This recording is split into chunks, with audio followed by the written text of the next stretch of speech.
A family of 5 all dead on the ground after a Russian military strike. Hundreds more believed to be crushed under the rubble of a bombed building. Vladimir Putin's war crimes against civilian targets in Ukraine continue to mount. Russian forces are stalled as Ukrainian troops wage a counterattack. Now, fears are rising that Moscow will unleash chemical weapons in the fray. Brody reports. Death and destruction follow Russian forces as they continue attacking civilians. First responders cover the bodies of a family of 5 with blankets after a Russian missile strike in Chernihiv. And an urgent rescue effort underway in Mariupol, where survivors could be trapped alive under the rubble of a shelter destroyed in a Russian airstrike. Out of the more than 1,000 believed to be in the building, only about 130 have been rescued so far. The White House is now tallying up Vladimir Putin's war crimes.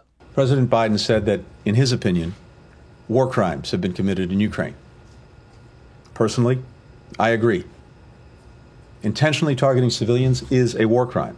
With Russian forces stalled, the Ukrainians are mounting counterattacks. A battle outside Kyiv Wednesday shows Russian tanks being destroyed, possibly by a drone strike. CBN's George Thomas takes us inside a Ukrainian military checkpoint in the city. I've been to many checkpoints, and there are thousands of these checkpoints around the country, but this is exclusive because they never allow you to film inside these checkpoints because of security conditions. So this is basically a trench, right? So these are where the soldiers would position themselves in case of a potential Russian attack. You've got solid beams here. They've dug probably about 2-3 feet in here. But then I'm going to take you out off the trench here. And you can see here it's camouflaged, obviously with camouflaged material.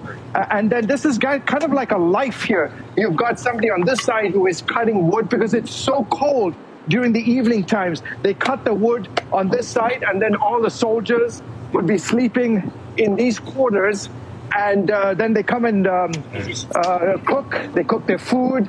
You've got somebody making probably some borscht. This is food that's also happening as well. So, this is the life on the security checkpoint. There are multiple soldiers who take their shifts, 6, 7, 8-hour shifts, and then they come here, take rest, get some food, and then they change their shifts again and go out to the checkpoint to protect this particular part of the city. With invasion stalled, there are fears a frustrated Vladimir Putin might invent a pretext to use chemical weapons. We believe that Moscow may be setting the stage to use a chemical weapon and then falsely blame Ukraine to justify escalating its attacks on the Ukrainian people.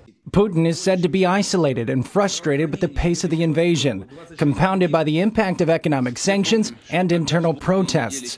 In a recent meeting, he lashed out at what he called pro-Western traitors, labeling them scum who should be cleansed from Russian society. Putin has also reached out to China for military and economic aid. Today, President Biden is scheduled to talk by phone with China's president and warn him there will be consequences for helping Russia. Brody, CBN News.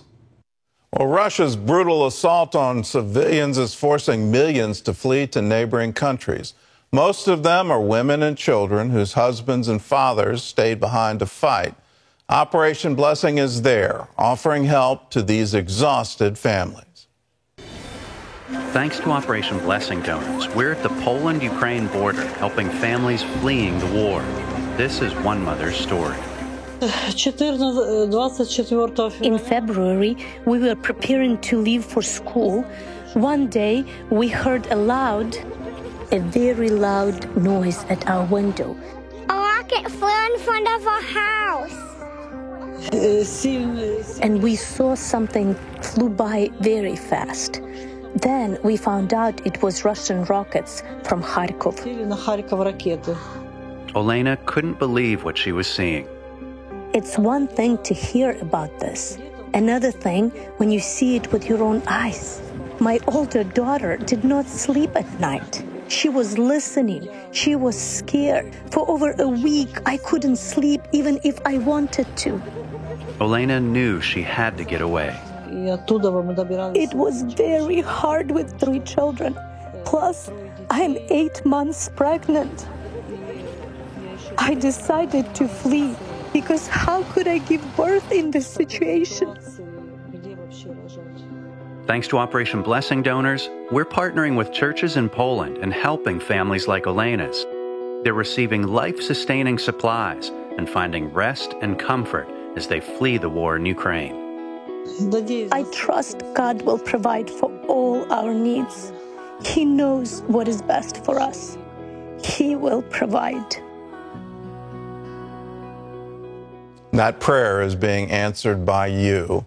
If you've been supporting Operation Blessing, if you're a member of the 700 Club, you're part of this relief effort. If you'd like to contribute, it's real easy. All you have to do is pick up the phone and call us. 1-800-700-7000. Say, I want to make a gift to the Operation Blessing Disaster Relief Fund. You can write to us at CBN Center. The address is on the screen, Virginia Beach, Virginia, 23463. You can text OB Crisis to 71777. You can go to cbn.com or ob.org, and you can give on the internet, and you can also call us. 1-800-700-7000. Be part of this relief effort. The need is staggering, and we need to be there to answer those